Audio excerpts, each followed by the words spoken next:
Hello, everyone. This is Adam Meister, the Bitcoin Meister, the Disrupt Meister. Welcome to welcome to the Beyond Bitcoin Show.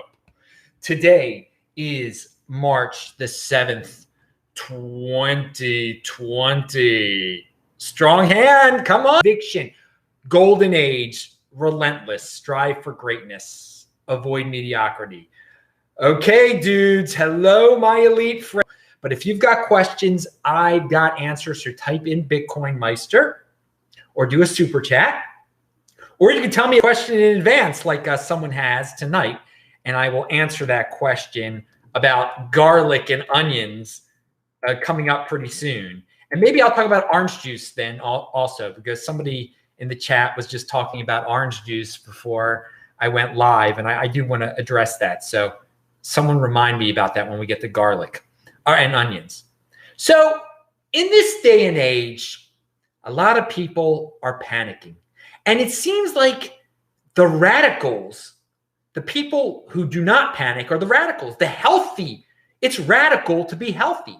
It's radical to take personal responsibility over your own health and worry about yourself instead of virtue signaling and pretending to worry about everyone else and trying to shut everything down for the benefit of everyone else. It's radical to think about yourself and to make yourself healthy and get yourself straight. And if other people aren't going to get themselves straight, then, well, that's their business and they can deal with the consequences. So I'm a radical, I guess. I'm a unique beast. Mentally and physically, you have to be healthy in today's day. You can't worry about this stuff, okay? If you lock yourself in a basement and put yourself into seclusion so you don't get sick, I mean, that's not very healthy at all. Just changing your entire daily routine, it's not very healthy. Hiding from society, not very healthy. 20% of the people produce 80% of everything, okay? That's what 20%, that's just the way they're not old people. They're not hardly anyone that's a 20%er in terms of production. In terms of production is an old person. You retire when you're old. You don't really produce that much when you're old. So we're getting into a situation here where 20%ers will be able to recover. But when we're talking about, you're saying, well, young people shouldn't go to conferences anymore. And young people, they shouldn't go to work anymore. They shouldn't go to school anymore. They shouldn't do anything anymore. They should just sit in their houses and rot. That is going to cut down on total productivity by a lot. But you're telling, so if you're a real producer, and you know who you are, keep on producing. This is a time of opportunity, because I'm telling you, if the 20%ers stop producing, it's going to be the 80%ers that are going to be crying a lot more than over some disease that most of them can't catch. Okay. Then if most of them catch, it'll be just like getting a normal flu. Okay. So be careful what you wish for, people. There are a lot of sick people out there who want there to be a pandemic, who for political reasons, for whatever reasons, and want the world to shut down. It's going to be you, a person who's never in motion, who's going to be hurt much more. So, because when the in motion people stop being in motion, and you were never in motion in the first place, the productivity level is going to go down by a heck of a lot more than you expected, and you're not going to be able to live anymore. So be careful what you wish for, dudes. And I will say this, just be healthy, be mentally healthy. If you can be mentally healthy, if you can still work, if you can still do everything that you were doing 4 weeks ago and just not let this get you down, you are in great shape. And I'm going to get into what's going on here. And I just want to say, I'm providing today, there's links below. Check out the links below. I'm giving you information. I'm not giving you emotional stuff to worry about, to cry about. I'm not trying to make people panic. There are a lot of entities out there, the media plays on your emotions. A lot of power-hungry people play on your emotions. So you control your own self.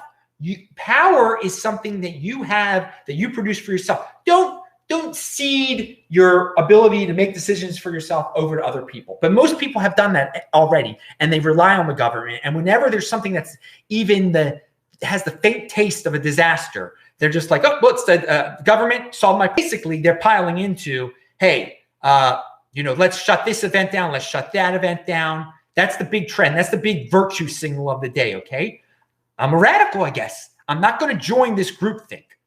Okay, we can't cancel everything out there. We can't be CUCKSs of panic. Okay, it's the CUCK train. I mean, there's a lot of dudes riding that train right now. Like, it's ridiculous. Okay, it's ridiculous. But we're going to get into the specifics soon. And I understand on a certain level why people are shutting down things, because they're scared of lawsuits. We're living in a world of lawsuits. We're living in a world where people fear being blamed for others. Don't go to an event, okay? Don't go outside. If you're really, truly scared of getting sick after all the information is out there, then don't go, okay? Let people have their events still. Don't threaten, but I do understand we live in this society where everybody's always suing everyone now. So some of these events, they know that people aren't going to get sick at their events. They just don't want to get sued by losers who can't take personal responsibility over their own health, okay? I mean, every year people get the flu. Do they sue South by Southwest when they get the flu after South? I'm sure some people who went to South by Southwest last year got the flu afterwards. Did they sue them? Did they make a big deal out on Twitter about it? No. But now that this thing is out in the open, this is the big trend, that this is the big thing everyone needs to be worried about. Everyone is on edge. Everybody's willing to blame other people for their own decisions on why they can't breathe and they got this disease and they got sick. It's the president's fault, or it's South by South. It's someone else's fault, but their own fat butt's fault for not keeping healthy all this time. Okay, pound that like button. I think I forgot to say that. So yeah, dudes, every day. When we step outside, something bad can happen to us. Just that's the way of the world. You could catch the disease. Okay, you take precautions in life so you don't get sick or you don't do something stupid. You don't walk out in the middle of traffic. All right. So I personally, I mean, I've been living a healthy lifestyle for a while. This stuff doesn't worry me at all. Build up your immune system. If you've been sitting on a couch all day long for years and years, drinking beer, you've no one to blame but yourself if you keep getting sick. All right. And now you have this opening to blame the Chinese or to blame whoever, because everybody's heard about this disease. So let's go to Carl Denninger of Market Ticker. He has a great post. I linked to it below, and I'm going to read you from it. Now, some of it, he gets a little political at one point, so ignore that point. But he does bring up some new terms, and I linked to these terms below. VO2 max, metabolic, I can't pronounce the word. Metabolic equivalent of task, which is MET, all right? Here, facts that are known about the disease. And healthy adults are very low risk of having a serious, critical, or fatal outcome. Serious is defined as in hospital required. Critical is defined intubated, extraordinary measures. Fatal is obvious. 3, comorbidities or serious age, 65, dramatically raises the risk of bad outcomes by a factor of 10, 20, or even 100. All right. Do you guys know what comorbidities are? It means that you can get the flu. Maybe this flu is a little bit more contagious for people that are 90 years old. You got a 90-year-old, look out for them. If you think you've been in contact with someone that's sick, then don't hang out with your 90-year-old. Put them in their condo, put the food under, get them stuff, don't touch them, et cetera, et cetera, et cetera. Don't throw them in an old age home, but that's what most Americans do. And then they start crying when this happens. Oh, I abandoned my old person in my family, and now they're dead because they were in an old person's home. No, that's your fault, dude. You sent them to the disgusting old person's home in the first place, all right? If you really care about your old person, create a plan. Dude, don't stop doing what you're doing. Now, if you're traveling around the world like I am, all right, and you have an old person in your life like I do, okay, then you have to make the decision. Did I encounter anyone with this disease? Do I want to risk grandma's life? That's something you decide on your own, okay? But you shouldn't stop from living your life then. If you can live your life, and then if you think it's serious enough, say, you know what, Grandma, I'm not going to see you for a month. I'm going to talk to you on the phone like I do when I'm traveling around the world all the time, okay? That's what I'm doing. That's what I'm doing. First, I'm not going to be back in Baltimore until April the 6th, all right? I can decide then if I'm going to see Grandma or not. If I don't see Grandma then, I think it's fine. I haven't seen her since December, all right? We talk on the phone. You could do that too with your grandma, all right? But again, and everyone makes their own decision. It's personal responsibility here. Now, but I just brought up those 3 things by Carl Denninger because they're very important to take into account, because it's a healthy person, which so few people are today. I guess most people who are under the age of 45 should be in tip-top shape, okay? But they're not. And that's why I guess a lot of people are sort of worried. Like, well, you know, I got that, I can hardly breathe. I can't run a mile. Maybe I've got a problem. Yeah, you do have a problem, I guess, if you're not healthy. But you take care of yourself. You don't need to shut down every darn event so you don't get sick, or so other people don't get sick and bring it to you, or I don't know what the darn logic is, okay? So it's not going to spread. No, healthy people should go about their lives. If they get sick, they get sick. They're not going to end up in the hospital. But should healthy people change their whole lifestyle just because some unhealthy people didn't get around to ever becoming healthy? All right? All right? And again, old age is something we're all going to, hopefully, we're all going to make it to, okay? So that's something we all going to have to deal with. All old people, and you can consider yourself old, over 75, 85, I don't care how you consider yourself, you deal with new situations as you get older. Okay, this is a new situation. They have brains. They can deal with that. I don't have to worry about them. All right. I'm taking care of myself. Now, again, if I have loved ones, yeah, I'm going to take care of them. But I don't have to care about your loved one. I don't have to care about your 65-year-old father who's been drinking beer for 50 straight years. Okay. That's not me. And if a virus kills him, then that's his fault. Okay. That's right. I mean, there's weed out viruses all the darn time. People are dying all the time. Only now that we live in this information age, in this age where everything's a soap opera, where everybody's got to make a big deal out of everything. Now everyone's like, oh, woe is me. People die when they're old because unhealthy people are dying from viruses. Oh, every year the flu kills millions of people. These viruses are weed outs, all right? I know it sounds sickening, but that's the way it's been for eternity, okay, since we've been on this planet, all right? So deal with it. So let's go back to Carl Denninger. The virus primarily attacks the lungs. It causes other, God, it hurts me outside. It causes other symptoms, but the bad outcomes occur when you are essentially asphyxiated.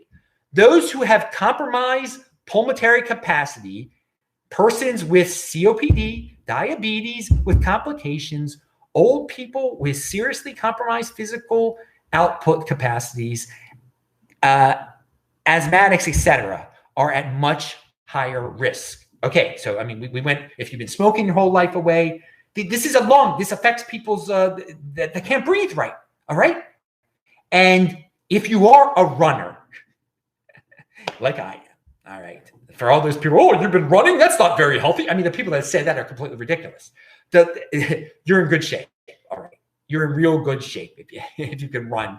Your lungs are, if you could do any athletic, if you could walk up the stairs, if you freaking set up a standing desk instead of sitting all day, like I do, I stand all day basically, you're in good shape. And again, that measurement, there's Carl Denninger goes over it, METs and VO2 max, if you get levels of both of them, if your capacity for both of them is high, you are in good shape.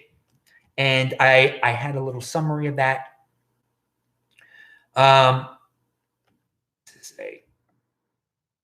What did I say about China? All right, so yeah, so those with great lungs are in good shape. Those with bad and who can't suck up oxygen are in bad shape. All right. So I hope you get the point by now.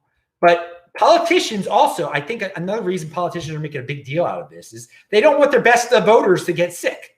All right. Old people and people who are dependent on the government, fatties, and just people who are generally sick, they depend on the government. They depend on and they vote. They vote. And I think this might have a little bit to do about why the politicians are just bringing this up so much.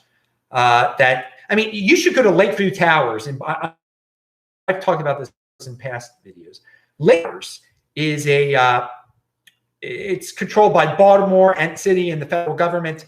It's on a prime piece of real estate. It shouldn't even be there, on Druid Lake in Baltimore. It's got a bunch of old people living in it. They've been abandoned by their relatives. The government pays for everything for that. It's disgusting in there. The government also throws in criminals who have become paralyzed. They've been shot, so they're paralyzed, and they live in there now, and just all sort of craziness goes on. I mean, but they all vote. All these people are piled in. You know why they all vote? Because the voting area where you vote is on the base level of Lakeview Towers. For the Reservoir Hill area of Baltimore City, one of the voting stations, polling places, is right there in the bottom of Lakeview Towers. So all the people in there, in that unhealthy, horrifying place, and it is horrifying,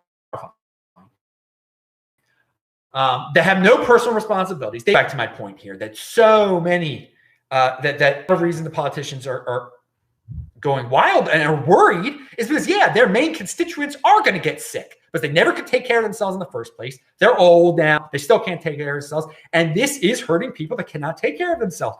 Now, by the way, Carl Jenninger said that no kid has died from this yet. It's because their lung capacities, or whatever the darn terminology is, it's great still. It's great. Let's go back to the correct terminology here. Their VO2 max is great. A little kid isn't a smoker, hasn't been drinking for years. Their lungs haven't been falling apart. They're fine. They're fine. They're recovering. They can get sick from the flu, and their lungs might not be as great during this time, but the damage or the sickness in their lungs won't be greater than the VO2 max, than what the lung capacity, whatever it is for the oxygen intake. I'm not read Carl Jenninger's freaking article, okay? It's linked below. It is great. If you are logical, if you have reading comprehension, you will calm down if you have ever been worried about this, which you shouldn't be. So the media continues to run glorification of victim pieces. We are sick and weak and in seclusion, but we're having fun. Yes, it's so great to have locked ourselves in our houses. We've become closer to each other. We're not doing anything productive. Look at us, we're victims. Hey, but we'll be back one of these. And the media just says, yeah, these are great. These are great examples of people. They're not in motion anymore. They've locked themselves up. They're in fear. And people keep writing about this. Oh, look at this congregation.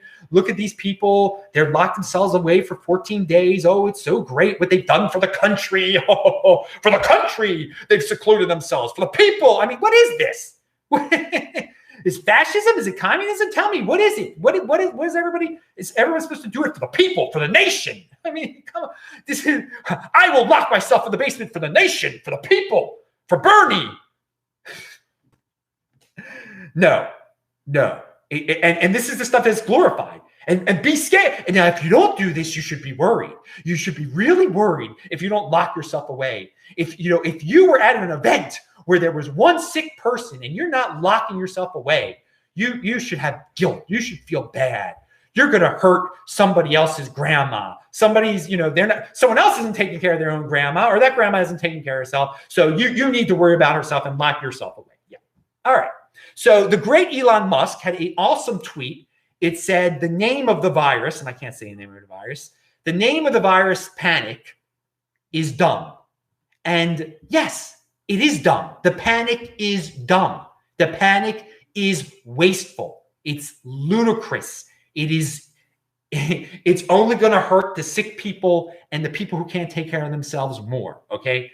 The people panicking. But when the healthy people panicking and stop being in motion, they're going to still be healthy, okay? But they're just not going to be producing anymore.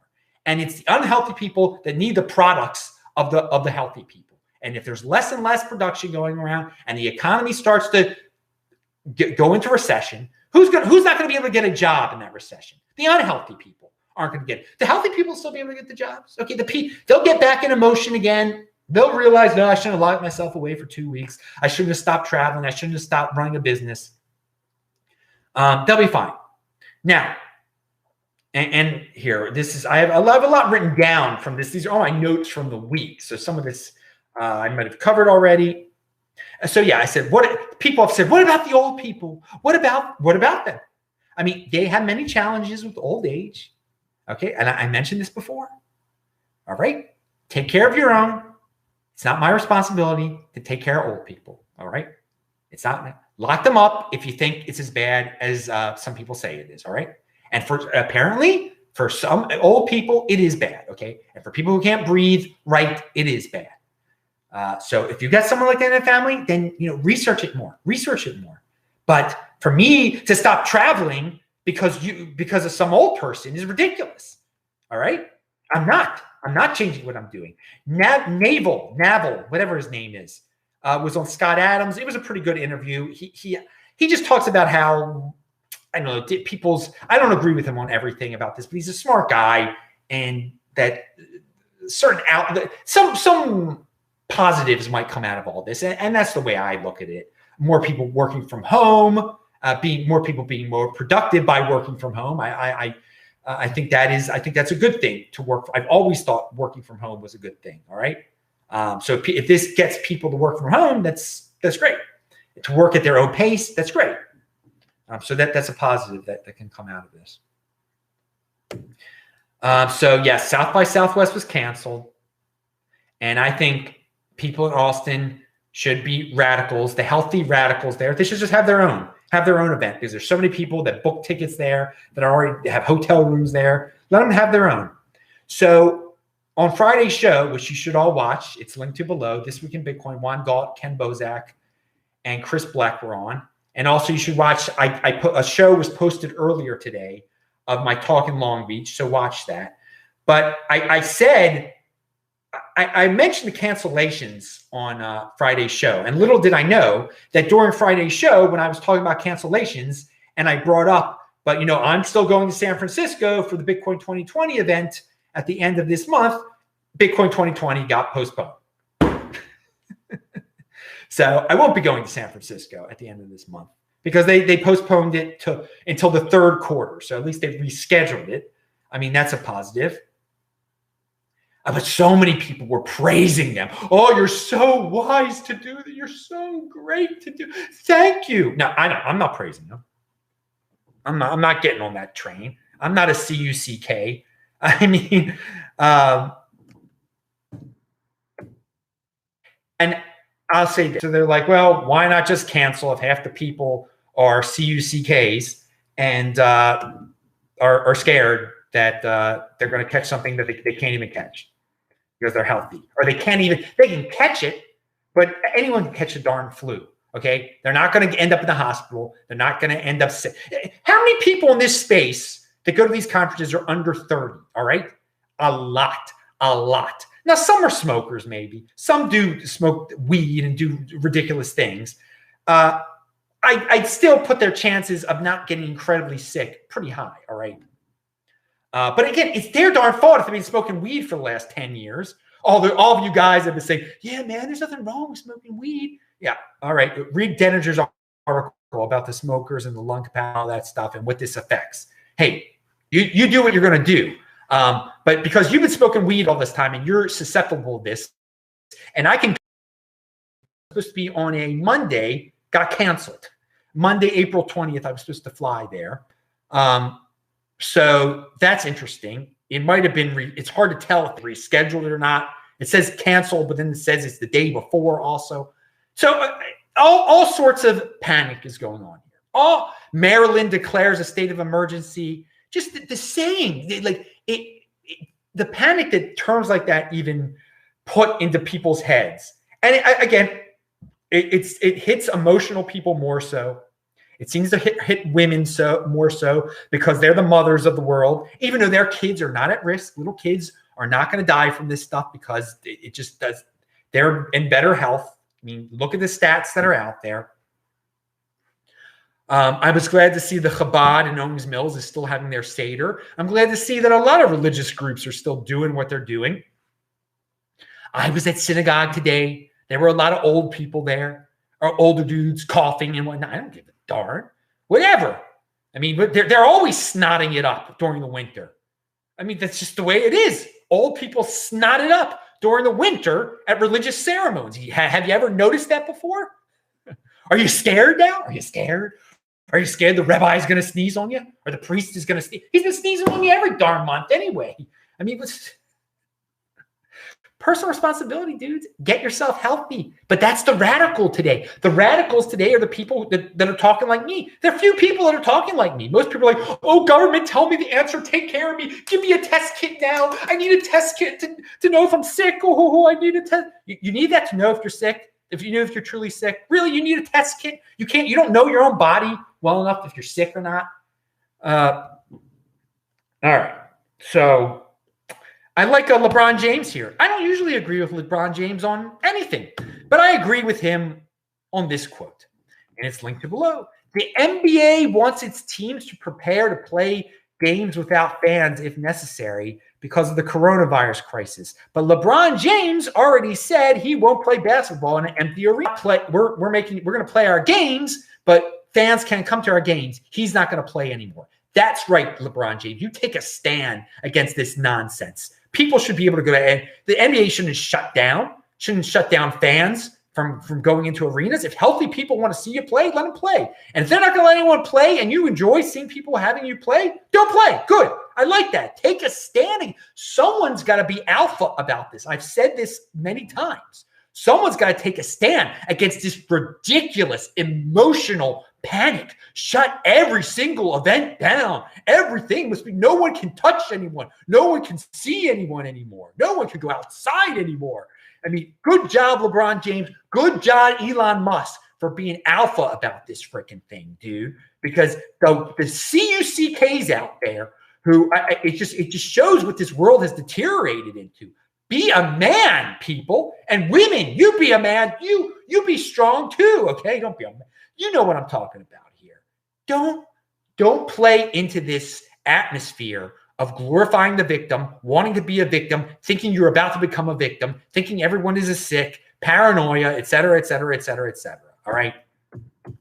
Take care of yourself like you always have been, should have been the entire time. All right? You should be a person who knows how to take care of themselves all along. And it's shameful that so many Bitcoiners who say they're independent are all of a sudden so dependent, so worried, can't even do a bit of research to see who this is affecting, can't even put it in perspective that millions of old people get sick every year anyway. And that's part of being old, is dying, for God's sakes. Now,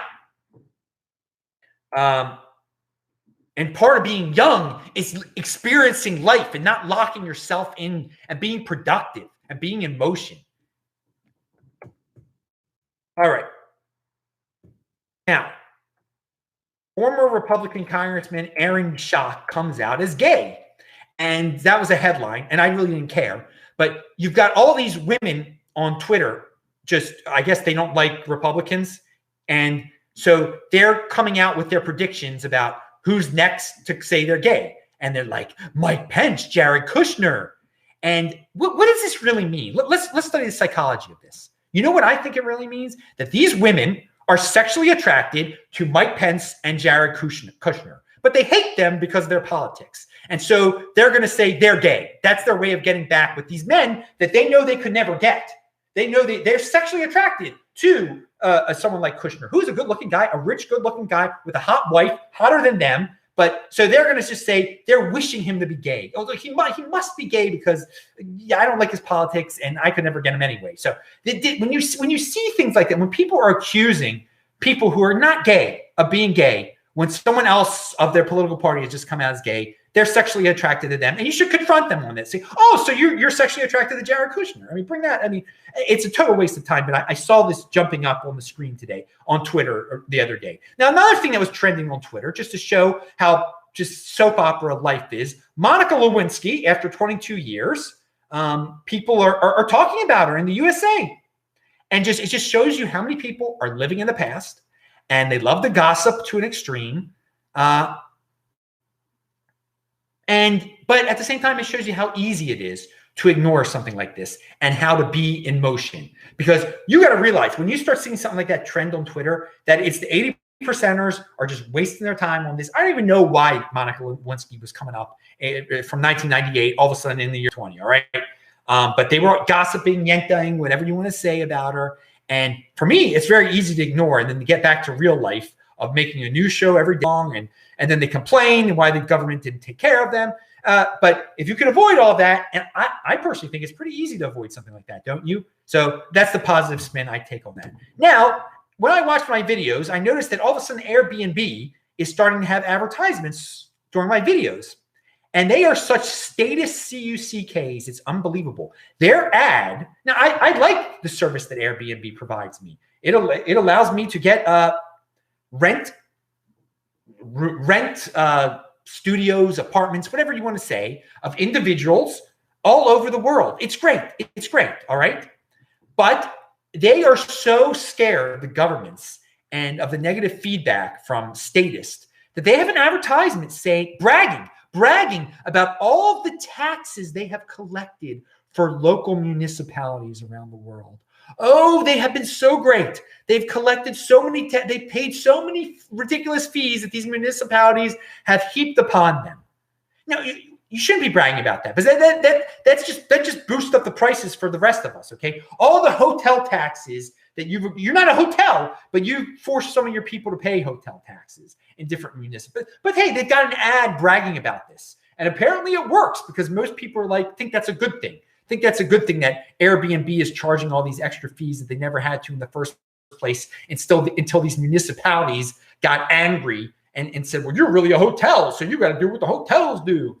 Just the stifling of the innovation that these entities have put out there. And now Airbnb is like, yes, we love that these government entities have been stifling our innovation.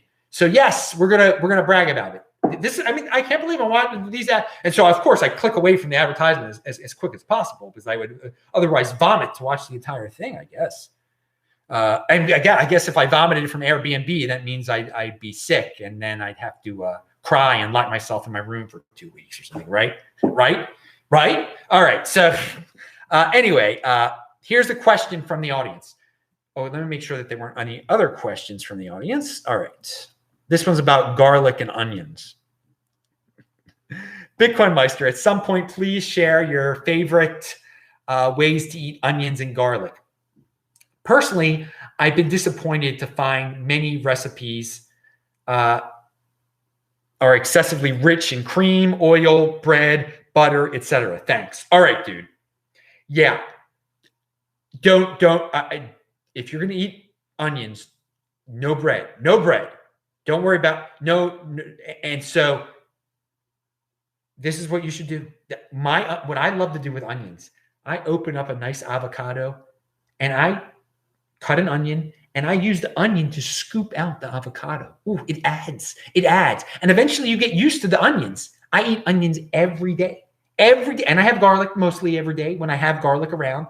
I eat, and personally, I get with all the meat, with the chicken, with the cow, the sheep, whatever it may be, whatever I may be eating, I love to put onion in there and garlic. It brings out the taste in the meat. All right.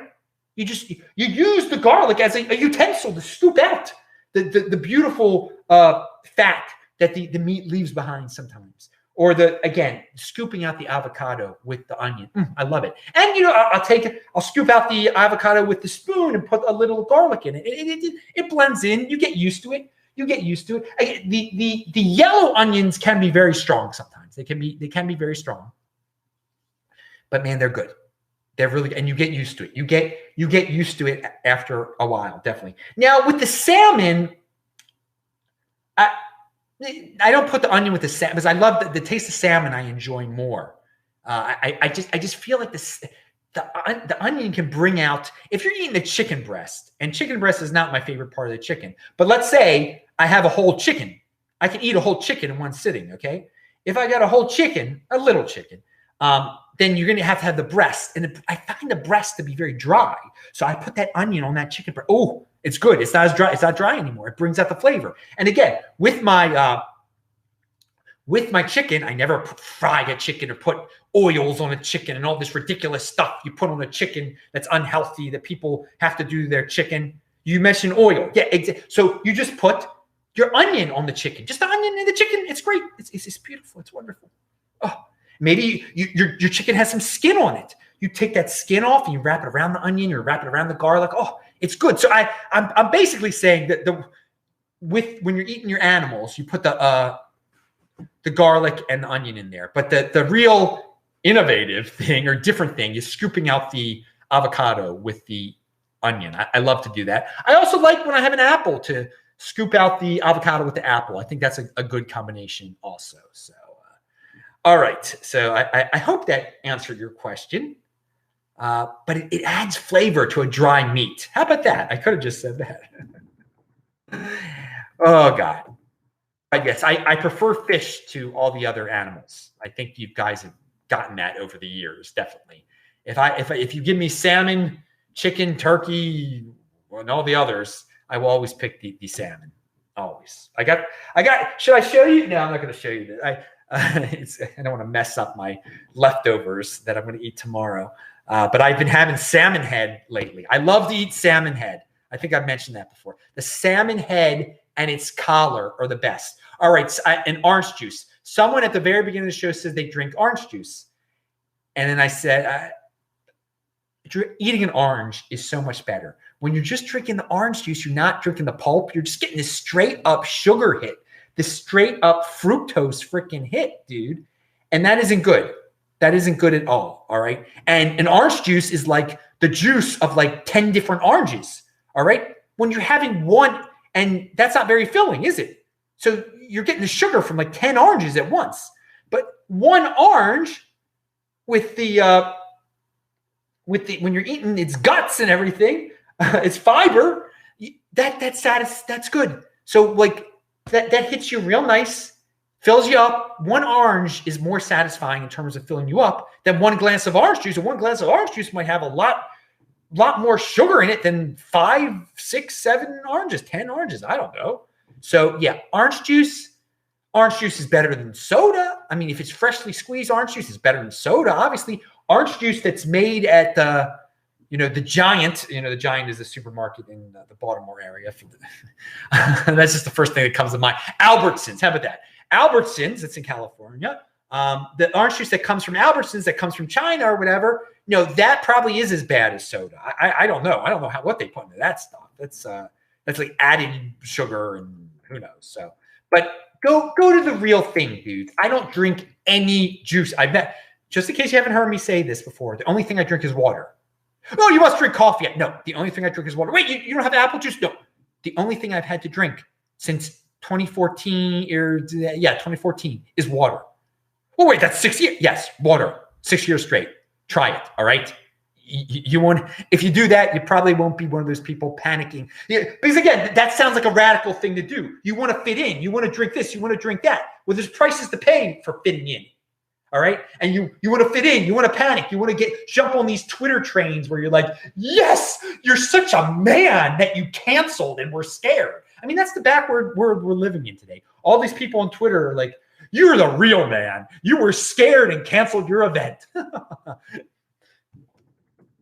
You panicked. You're such a real man. All right. So let's go to, okay, no, we're going to go that in a second.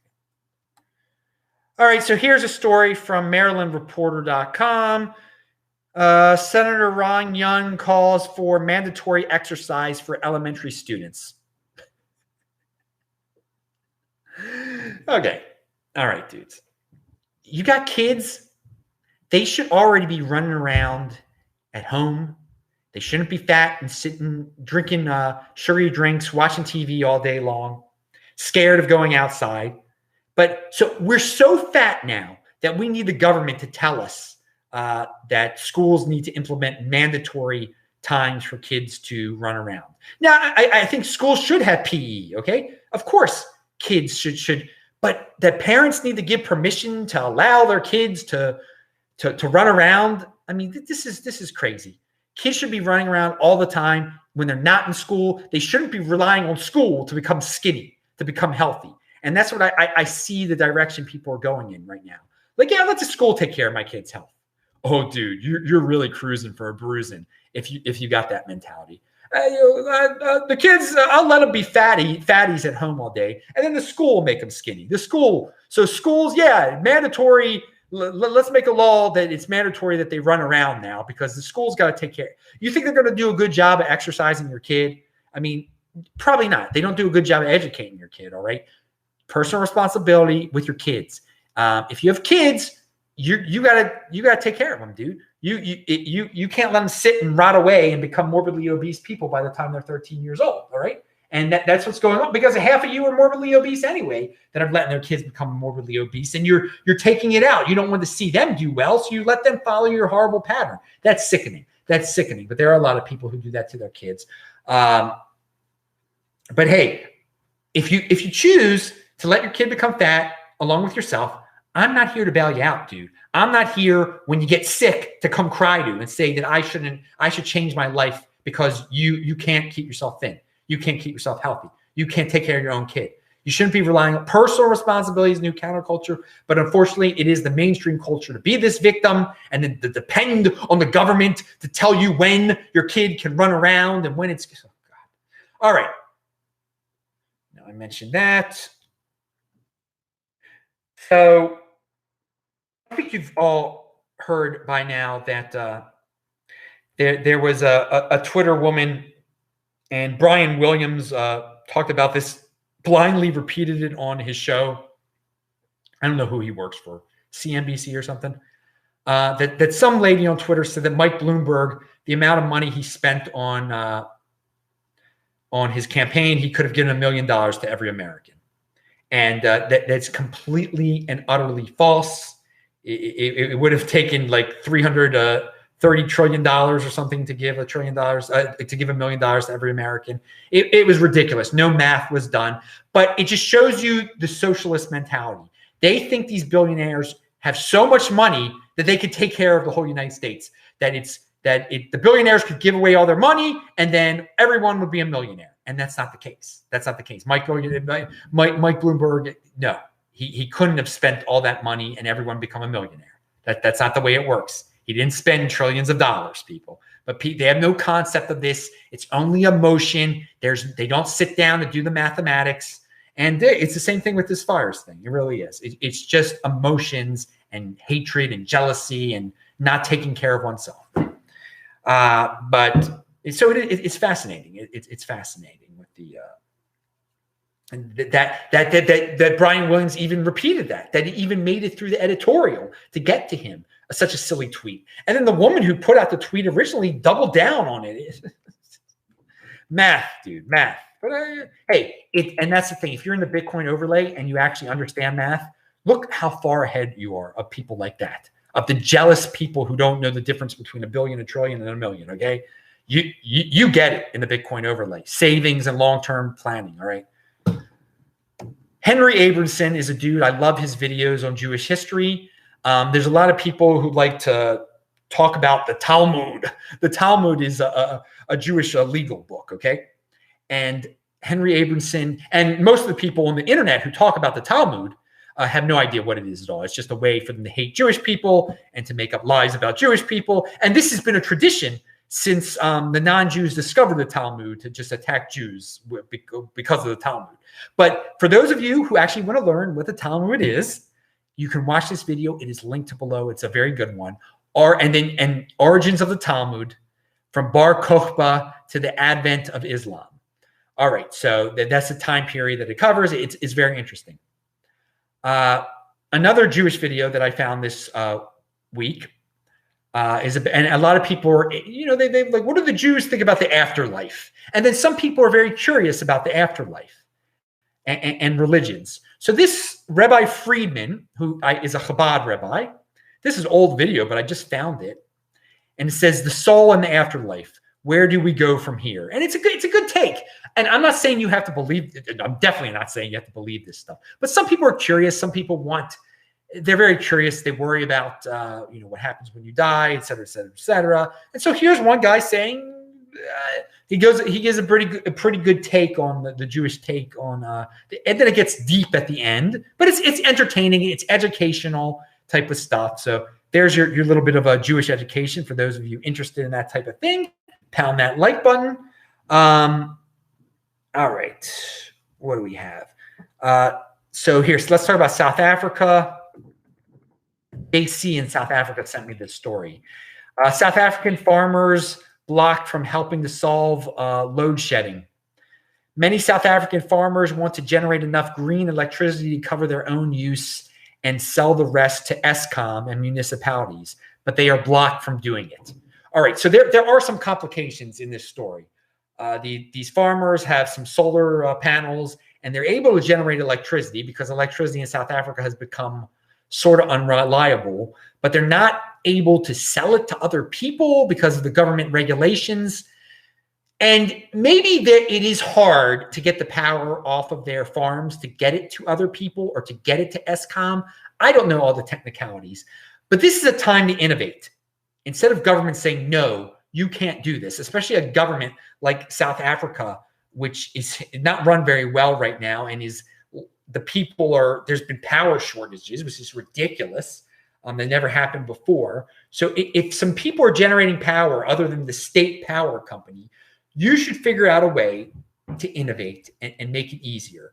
But this article basically says they don't want to deal with it, and all right. And there might be some technicalities behind this too. I am not a power expert, but I'm just saying I think it's a positive that South African farmers are generating their own electricity.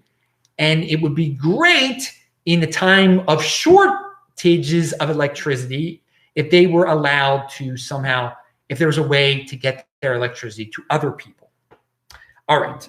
Their power to other people. Pound that like button. I find they're innovating. They're golden aging it up, while the government doesn't want to figure out golden age innovations. Hey, maybe they'll work it out. I hope they do. It's a beautiful country.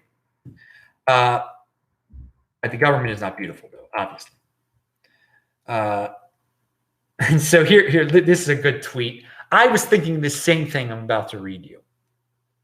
It is pretty crazy that the Russian hackers spent like $100,000 to steal the election from Hillary, but Bloomberg spent $500 million and couldn't even win the primary. Almost as if the Russia thing was a bunch of BS. Yeah.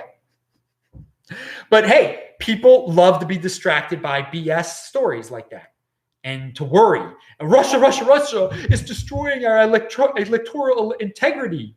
Ooh, China, we're all going to die because we're going to get sick from them. Same kind of thing. Panic.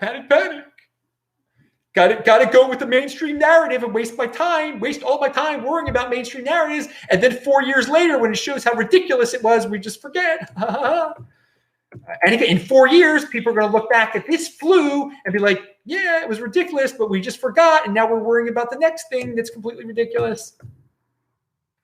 Y2K 24 or something. All right, so this is even better, this tweet.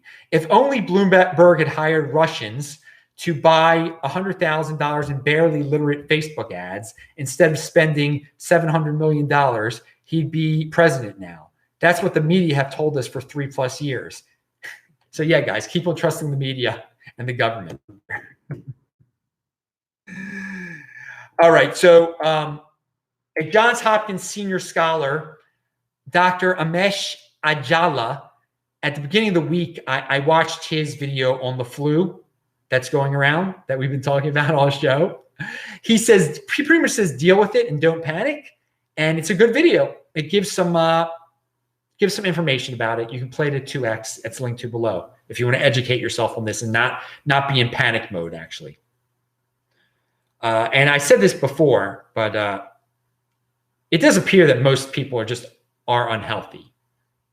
Most Western people in America, and they just get sick during the winter anyway. I mean, we're living in unhealthy times, and it's radical to be healthy. Join me, be a unique beast. Don't join. I shouldn't say join me. Be a unique beast.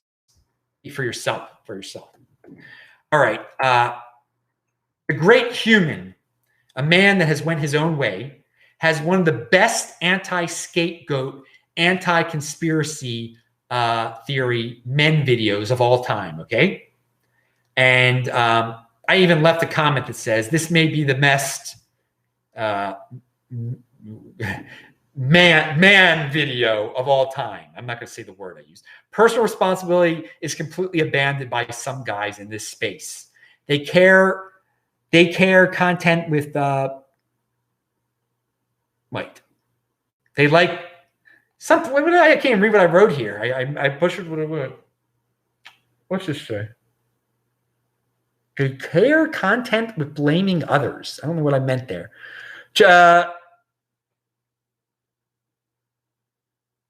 No, they crave content that blames others. All right. True independence. That's what we should say.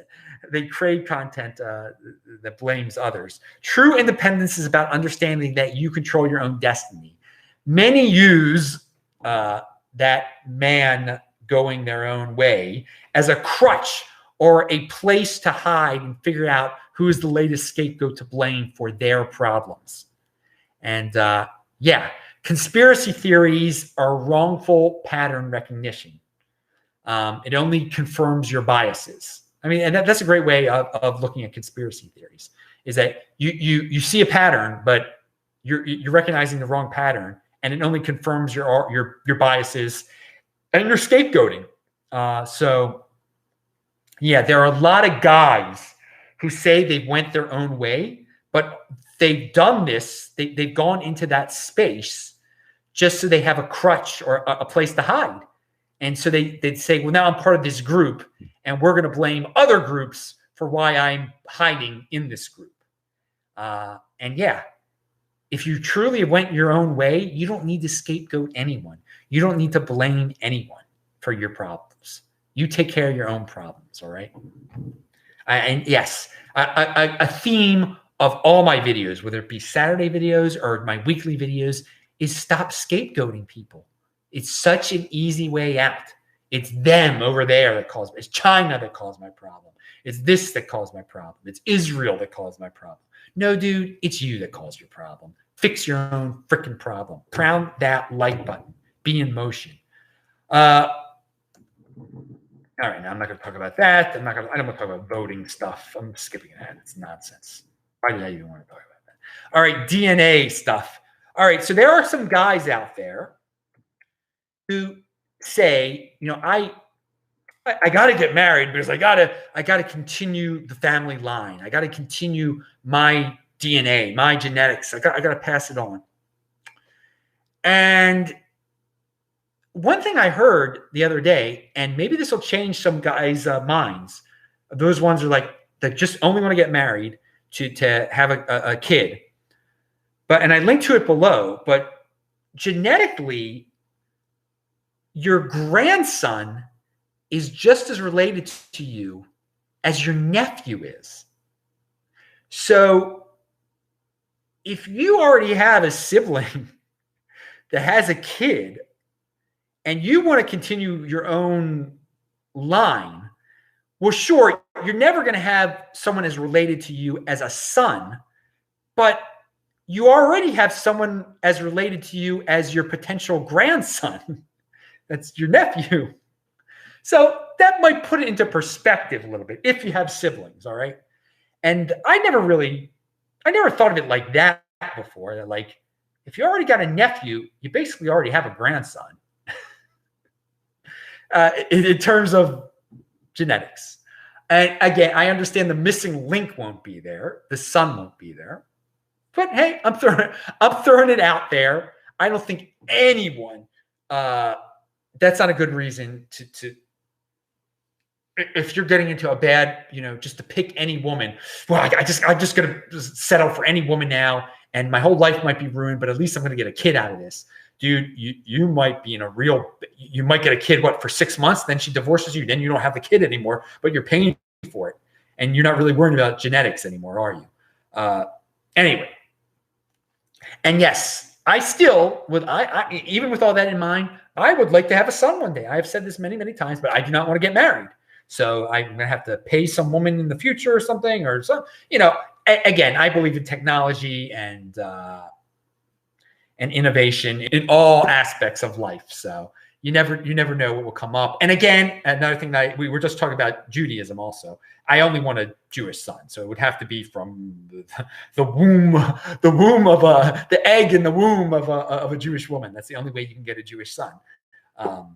Is that way? Yeah, it doesn't matter if your sperm is Jewish, but anyway. So, yeah, it's if it doesn't happen, it doesn't happen though. You can't. You got to keep living your life. But the cool thing about being a dude is that you can produce sperm for quite some time, man. It's another reason to stay healthy, dude. Another reason to get into the Bitcoin overlay, and to save. You might get some nice life-saving, life-altering, life extension technology, and who knows? Who knows what the future might bring? I'm not too concerned about that right now. But I mean, there are some dudes that are just like, oh, they got to fit in so much. I got to have kids. I got to have kids that fit in. I got to continue the name. Well, if your brother or sister's already continuing it, then you already got a grandkid. So, all right. Genetically, at least. All right. Oh, so much politics happened in the last week that at the beginning of the week, I wrote that, think about all the money wasted on Mayor Pete's campaign, all that money that went up in smoke, that men sent to Mayor Pete.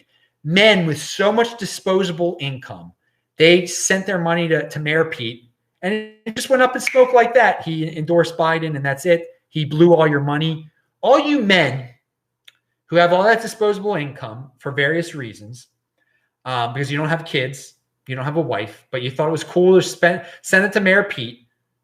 What could have you done with that money in terms of Bitcoin? I mean, it would have changed your life. Really, it would have changed your life.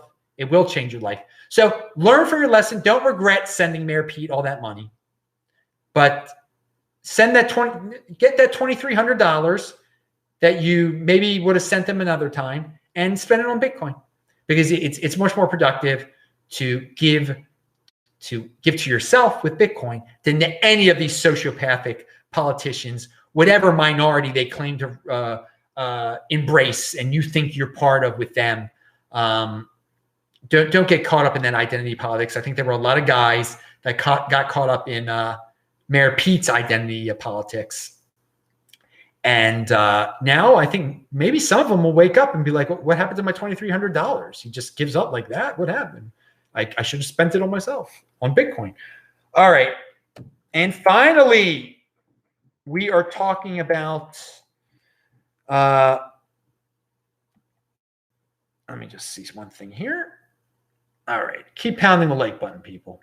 Yeah, I know it's late at night. It's daylight savings tonight also. So who knows what time it really is, wherever everybody. It's daylight savings in the United States. We're springing forward today.